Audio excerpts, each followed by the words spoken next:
Well, it would seem that the holiday season started early in Nottingham, and Games Workshop forgot to deliver practically anything for Warhammer Plus. There's no lore masters, no battle report, and of course, no animation this week. I'm not going to get annoyed, it's Christmas, so I'm in a good mood. What I'm going to do instead is rank every single episode of Hammer and Bolter from 7 to 1, and then I'll do the normal reviews of the shows we did actually get. I'd also like to hear in the comments below what your rankings would be, and also tell me why Sisters are the best and my list is wrong. Politely, if possible. So it'll be no surprise to people that have watched my channel for a while. Coming in at number 7 is the Sisters Heavy episode, A Question of Faith.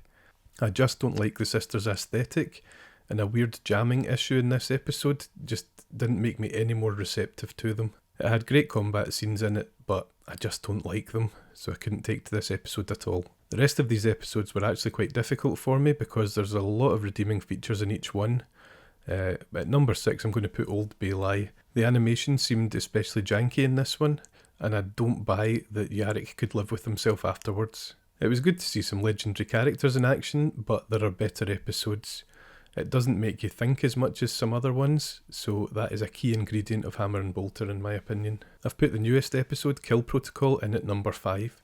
There is nothing wrong with this episode. There's some great action, it's absolutely brutal in places. It's quite touching as well.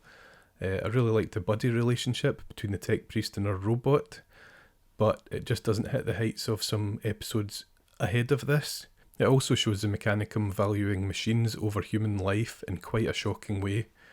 This one could have ranked a lot higher depending on what day it is, so don't think this is a bad episode because it's in at number 5. I still really enjoyed it. FANGS is in at number 4, and we see some Space Wolves of Legend playing games with the lives of some aspirants. It's pretty shocking. We get to see the legendary Space Wolves voiced and animated, which is awesome. We get to see the Fang, which is also awesome, and it's also a really good story, and it's got quite a twist at the end of it. Like I said, any one of these could have been number 1 on any other day. Bound for Greatness at number 3 is a surprise favourite of mine.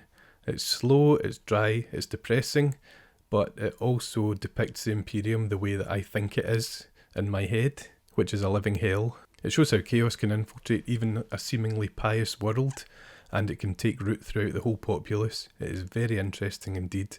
This one's a real thinker. Number 2 is Death's Hand. This had everything. This had 2 Inquisitors, each with their own unique retinue, with lots of interesting characters in them. It had assassins, it had intrigue on a galaxy-wide scale, and all of this was in 19 minutes. It's pretty incredible. The fighting was fantastic in this one, and not knowing the capabilities of each fighter made it even better. You just did not know what was going to happen. This might be a bit controversial, but my number 1 is In the Garden of Ghosts, which is all told from the Eldar perspective. It's got a giant avatar, it's got the Ultramarines depicted as the bad guys, and it's even got a moment that could bring a tear to a Dreadnought's vision slit. I know Hammer and Bolter gets a lot of stick for the animation style, but each one tells a great story about the 40k universe, and they're all well worth a watch. I would definitely recommend it. Like I said, tell me your favourites in the comments below and we'll have a wee chat about it. On to the reviews for the content we did get, and this will be very quick. I absolutely hate it when we don't get a new animation to talk about. Warhammer Vault's quite decent this week. We get 2 books instead of the usual 1, and we get 3 White Dwarfs.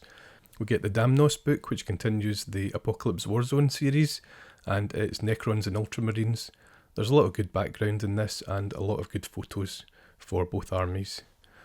For Age of Sigmar we get Malign Sorcery, which I believe is when magic became a big thing in the Age of Sigmar, and it has endless spells in it, which were a new thing as well a few years ago. It's more good reads, and I do feel it's value for money being able to read a whole lot of books that were £20 or more just a couple of years ago. Masterclass was good this week, and it's one that I will be using often. It's all about painting bottles and tubes, like test tubes and files and things like that.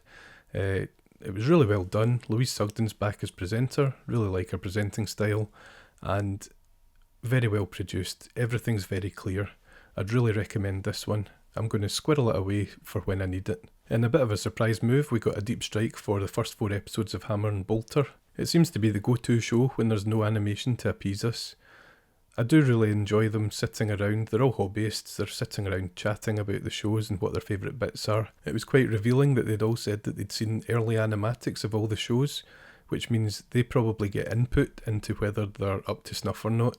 So if there's something that's wrong from a lore perspective or something like that, then they've probably got a chance to input into that and fix it. I do feel like this is displayed in each Hammer and Bolter story. They do feel like they were made by fans. So this could be because all the proper hobbyists have got input into everything and they can change things early. I really thought we'd get 3 Hammer and Bolters in a row. I was really disappointed we didn't get an animation this week. I've given up predicting what's coming next because I'll be wrong every time. There's no rhyme or reason to the release schedule.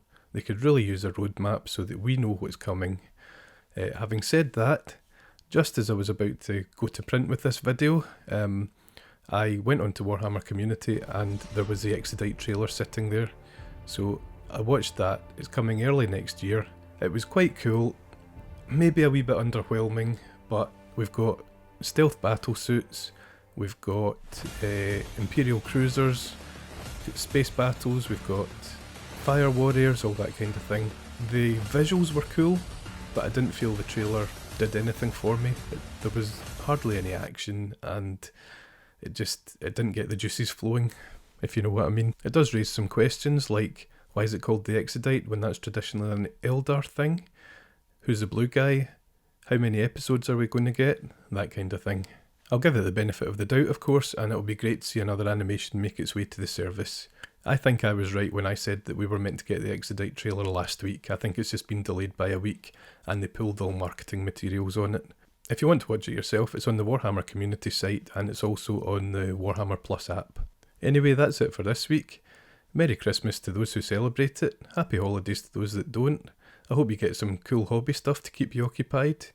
Once again, thanks for watching and I will see you in the next one. Cheers.